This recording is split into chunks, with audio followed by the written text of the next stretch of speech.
Hi guys. நம்ம இன்னைக்கு என்ன வீடியோ பார்க்க போறோம்னு பார்த்தீங்கன்னா, இன்னைக்கு ஒரு இன்ஃபர்மேஷன் வீடியோ தான். ஸோ இன்ஃபர்மேஷன் வீடியோல என்ன பார்க்க போறோம்னு பார்த்தீங்கன்னா, பெட்ரோல் ஃபில்டர் இத பத்தி தான் இன்னைக்கு பார்க்க போறோம்.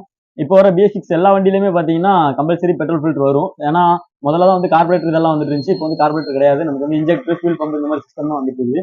இதுல வந்து பார்த்தீங்கன்னா, இந்த பெட்ரோல் ஃபில்டர் வந்து ரொம்ப வந்து முக்கியமான ஒண்ணு. இத வந்து நம்ம வந்து மேக்ஸிமம் ஒவ்வொரு சர்வீஸ்க்கும் வந்து சேஞ்ச் பண்றது ரொம்ப நல்லது. ஏன்னா, இத வந்து நம்ம பெருசா கண்டுக்கிறது இல்ல. ஏன்னா, இதுல வந்து பெருசா கம்ப்ளைண்ட் வரல அப்படின்னு நினைச்சிட்டு இருக்கிறோம். ஆனா, நமக்கு வந்து கொஞ்ச நாள் ஓட ஓட என்ன ஆகும்னு பார்த்தீங்கன்னா, அடைச்சு விடுற கம்ப்ளைண்ட், பவர் டிராப் இந்த மாதிரி நெறைய பிரச்சனை வரும். ஸோ இந்த ஃபியூல் ஃபில்டர வந்து நம்ம மாத்திட்டோம் அப்படின்னா, எந்த ஒரு பிரச்சனையுமே கிடையாது.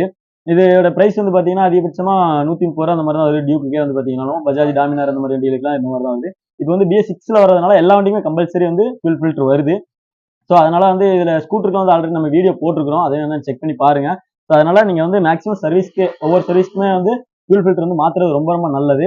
ஏன்னா இத வந்து மாத்திட்டோம் அப்படின்னா, சிம்பிளா வந்து வேலை முடிஞ்சிரும். உங்களுக்கு வந்து பெருசா வந்து வேலை வைக்காது.